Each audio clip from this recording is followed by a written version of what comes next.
Goalkeepers, nervous strikers, they'll deliver. Crowd roars erupted. You can feel the quake. 80,000 voices. The Nigerian football fans and football fans everywhere. Is Nigeria about to lose out and miss out on yet another special talent? His name is Destiny Osazuwa.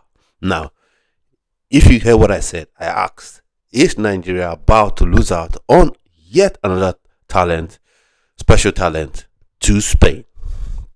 Now, I'm talking about the one that Nigeria, I think, has missed out on is Samu Omorodion. Samu Omorodion, obviously, he's from Nigeria. His family is from Nigeria. His mom is Nigerian. His dad, obviously, is Nigerian. But he grew up in Spain. I think he was with Alaves and then joined Atletico Madrid, and now has gone to join Porto. At one point, he was linked to Chelsea. The deal was almost done, but for some reason, Chelsea opted to go for João Felix instead, and that deal ended. And then Omorodion ended up at FC Porto, and to be fair, has been on fantastic form for the Portuguese side.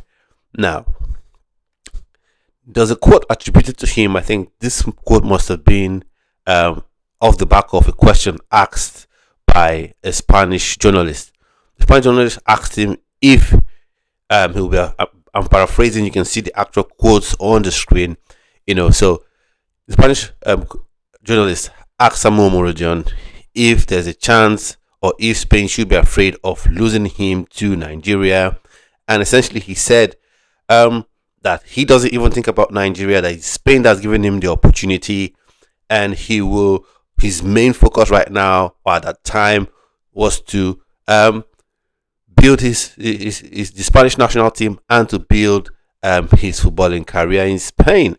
Now, Samu Omorodion, I want to say this to you. Whilst for me, I'm happy with how the FIFA rules are a bit, in that a player can choose.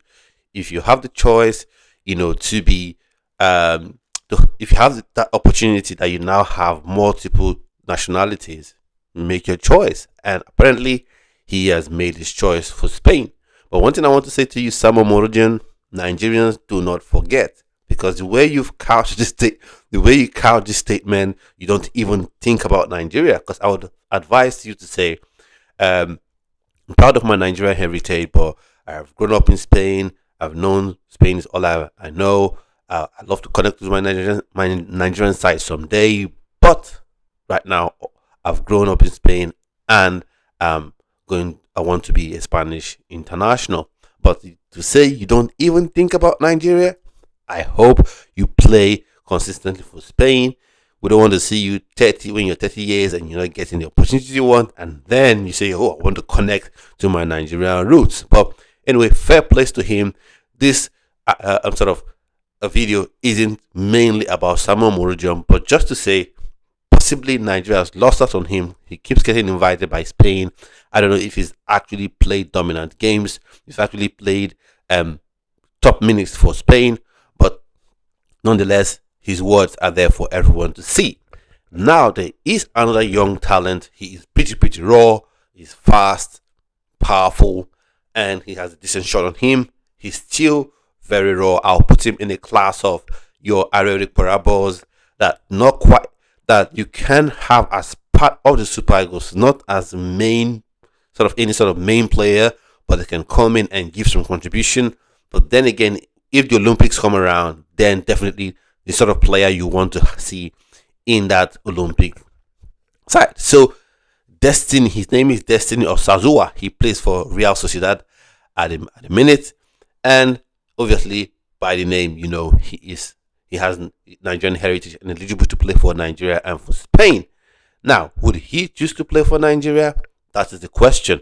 Or Nigeria set to lose out on yet another prime talent? Don't get me wrong, Samu Omorodion, I've questioned, I've pointed a part of his statement I'm not happy with, but you kind of understand why he's chosen to go with Spain. Because if you go back to a video I did where I was reacting to an interview conducted by Omar Akatuba with Chuba Akpom, there's something that came up from that interview, and that is the Nigerian Football Federation, the Nigerian Sports Ministry, the Nigerian Sports Commission don't really connect with these dual nationals. They don't really, do their utmost to build that connection between, the player, possibly their family, and the Nigerian football community, that is the Nigerian Football Federation, the National Sports Commission, of Nigeria. So that is a question that lingers, because I would have thought for a player like this and for other players that the NFF begins to build up that connection with the player, So I hope the NFF do their utmost to get in touch with the player. And obviously, I'm not saying get him into the Nigerian Super Eagles. No, we have tons and tons of strikers. You got Victor Osimhen, you got Tularo Kodare, Victor Boniface. Even if he sort of joke that he's retiring or something like that, a post he quickly deleted. And then you also have there are several other players. There's another player who's Kevin Omori. He is there as well. So lots and lots of strikers. So I'm not saying that Destiny Osazuwa instantly comes in and dominates the team and starts ahead of anybody in the team. But I'm just saying it has come to the point where the Nigerian Football Federation begins to build this connection with its players, so you don't lose out on these players. Because right now it seems like Denmark can take players away from Nigeria, Norway can take players away from Nigeria, Malta, Poland can take players away from Nigeria, and it's almost like no one is doing anything about it. Now, people say our grassroots. Yes, for me, I'm always of the opinion that you can get the best of both worlds. You can say, oh, we only want to get dual nationals, or we only want to get players from, the grassroots scene. Wherever you see top talent, you get them and make them into a fine team at all levels. So, I want to touch opinions on what I'm saying. Do you think Nigeria lost that on Destiny Osazuwa? Do you also, what I thought on Samu Omorodion's statement? Do you think if at some point he chooses to play for Nigeria that he will be forgiven? If I know my Nigerians, I don't quite think that he will be forgiven. Yeah, you will respect his decision, but I don't think he will really be accepted back. But let's see if and when that happens. This takes me to what Mikel Obi said in his Obi-Wan podcast in an episode where he said, when you're that 18, 19, 20, you're the talk of the town, you're rave, you're the rave of the moment, you're in hot form. You look at your African country and say, no, I don't want to play for them. No, I don't even think about them. No, they don't even come into my mind.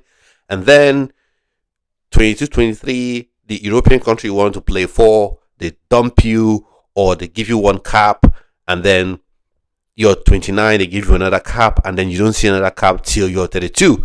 And then you say, oh, I want to play in the World Cup. Oh, Nigeria is qualifying for the World Cup. Oh, let me connect with Nigeria. Then we do not want you in that instance. So for me, I'm happy with players making the choice. If you want to play for Nigeria, you want to play for Spain, for England, make that choice. And that's what I want. Make the choice. And hopefully you make the choice to play for Nigeria. But if you don't make that choice, that's on you, that's fair play. But also be respectful when you're saying you want to play for Spain, you want to play for England. Be respectful of your African country. This is not just Nigeria. Be respectful of Senegal, Ghana, Ivory Coast, Cameroon. Be respectful. Don't say, oh, they didn't even come into my mind. But that's a discussion for another day. So, what are your opinions on all I've said on this video? Let me know in the comment section. And if you haven't watched the video where I talked about Olusegun Olakunle being attracting interest from clubs like Watford and other clubs in the Championship, please go and check that out right after you're done with this. So at this point, I've come to the end of this video. And like I always say, do have a splendid rest of your day. Stay well and stay blessed. Bye-bye.